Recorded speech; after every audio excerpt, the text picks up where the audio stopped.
सबके सामने आ गया है कि वो पानी पीने नहीं आया था।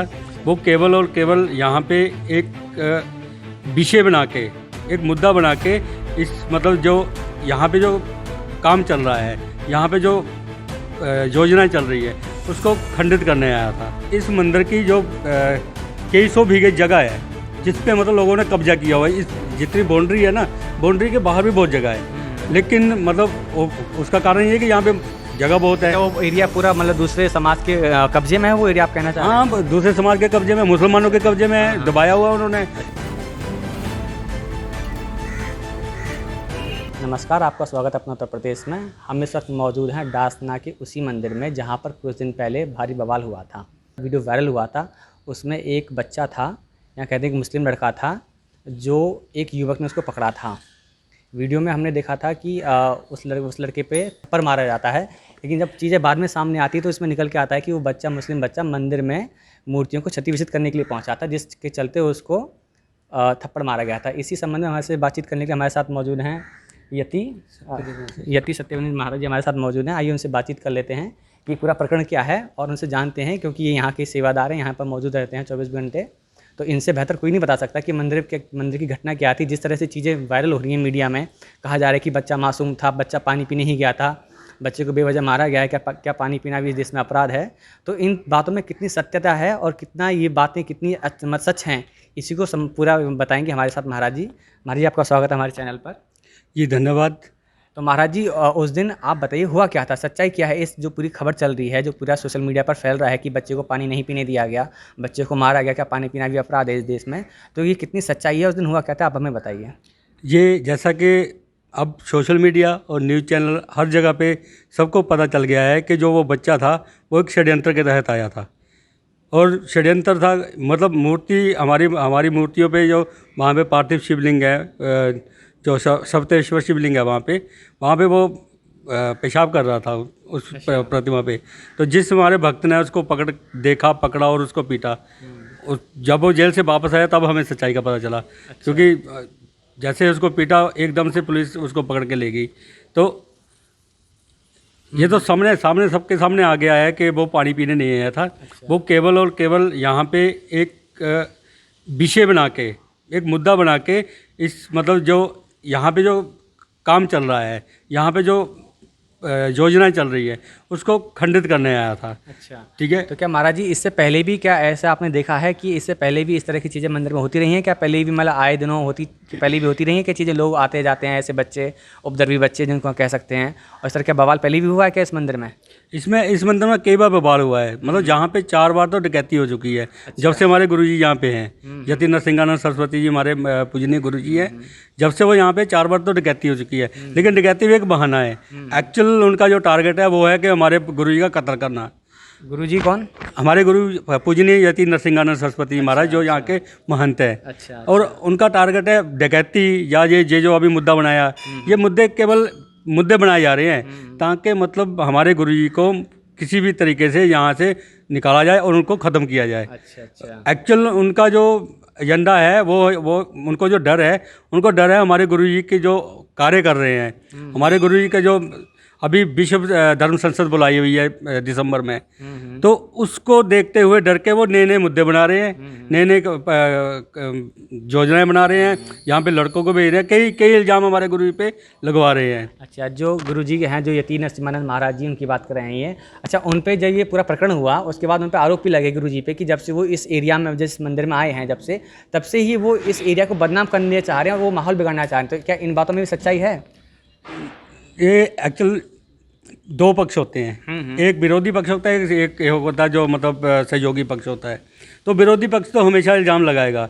लेकिन अगर इस मंदिर का इतिहास देखें हम, तो गुरुजी के यहाँ पे आने से पहले यहाँ पे जितने भी पुजारी रहे हैं, या तो उनको पीट के भगाया गया है। अच्छा। या उनको मार के भगाया गया है। अच्छा। और यहाँ इस मंदिर की जो कई सौ बीघे जगह है, जिस पे मतलब लोगों ने कब्जा किया हुआ है। इस जितनी बाउंड्री है ना, बाउंड्री के बाहर भी बहुत जगह है, लेकिन मतलब उसका कारण ये है कि यहाँ पे जगह बहुत है। वो एरिया पूरा मतलब दूसरे समाज के कब्जे में है, वो एरिया आप कहना चाह रहे हैं? हाँ, दूसरे समाज के कब्जे में, मुसलमानों के कब्जे में है, दबाया हुआ उन्होंने।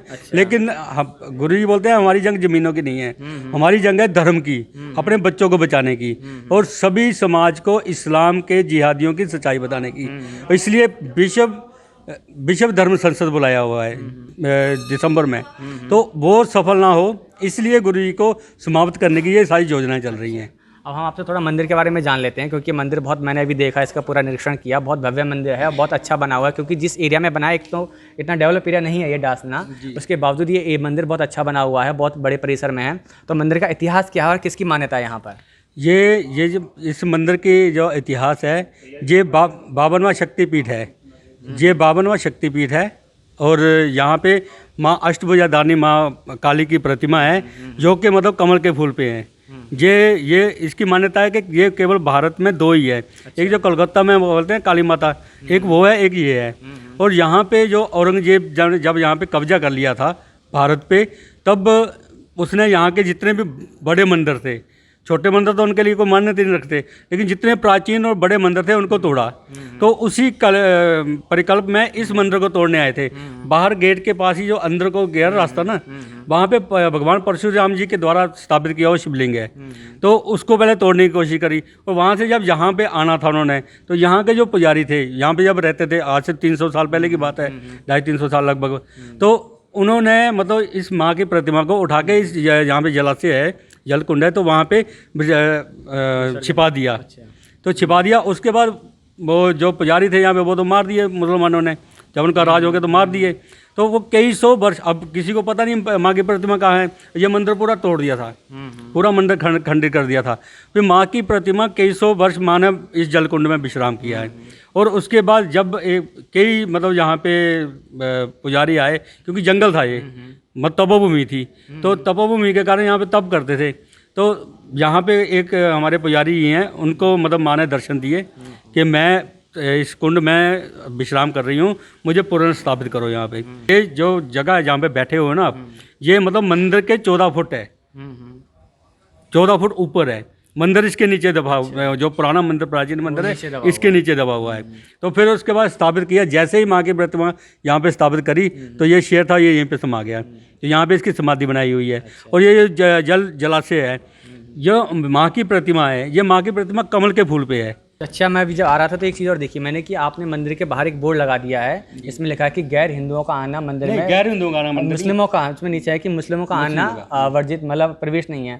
तो इसकी ज़रूरत क्या पड़ी, आप मुझे बता सकते हैं इसके बारे में? जी, इसकी ज़रूरत एक तो इसलिए कि जैसे आपको पता है कि गुरु को मारने के चक्कर में है। दूसरा सबसे बड़ी बात, क्योंकि वो तो ना मूर्तियों को पूजते हैं ना वो हवन को पूजते हैं, वो आते थे हमारी लड़कियों को तंग करने, या मतलब फंसाने, या कुछ भी कह लो, ठीक है, या भी हमारी मूर्तियों को खंडित करने, और या फिर डकैती करने, क्योंकि 4 बार डकैती हो गई है। एक यहाँ पे गुरु जी के पास एक आई थी, माता आई थी कि उनकी लड़की के साथ कुछ गलत कर दिया था इस मंदिर के अंदर ही। तो उन्होंने बोला कि महाराज आपके होते हुए यहाँ पे ऐसे हो गया।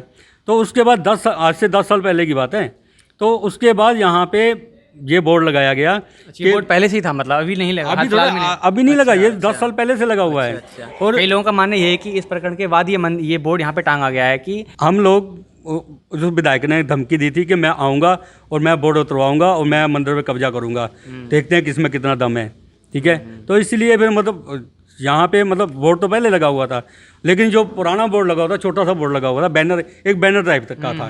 तो यहाँ के जो मतलब लोग हैं, यहाँ के जो बच्चे हैं, युवा हैं, उन्होंने वो बोर्ड हटा दिया जो पुराना बोर्ड लगा हुआ था, और यहाँ पे अब लाइटिंग वाला बोर्ड लगा दिया कि रात को भी इन मुसलमानों को दिख जाए कि इस मंदिर में मुसलमानों का प्रवेश वर्जित है। जो इनकी मस्जिदें हैं, जो शिया की मस्जिद है, उसमें लिखा हुआ कि ये शिया की मस्जिद है, यहाँ पे सुन्नियों को आना मना है, ठीक है। ये यहूदी उनकी क्या दूसरे जो हैं उनकी मस्जिद है, तो ये यहाँ पे दूसरे का आना मना है। अब ये मंदिर हमारा है, अब इस मंदिर में पूजा कैसे होगी वो हम निर्धारित करेंगे, हिंदू निर्धारित करेंगे।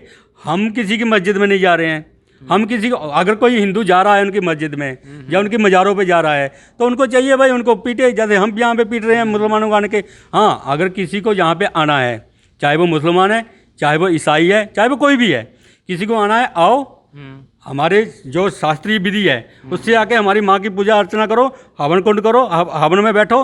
तो ये थे हमारे साथ मंदिर के सेवादार। इनका साफ कहना है कि आने वाले समय में हो सकता है कि और मंदिरों पर भी इसी तरह के बोर्ड टांगे जाएं। और उनका साफ कहना है कि जो बच्चा आया था मंदिर में वो ना पानी पीने के लिए नहीं आया था, उसका साफ मकसद था कि आकर मंदिर के अंदर प्रवेश करना और मंदिर की जो मूर्तियाँ हैं उनको क्षतिचित करना। तो ये थे, आपने पूरा बाबा से, आपने महाराज जी से हमारी बातचीत सुनी।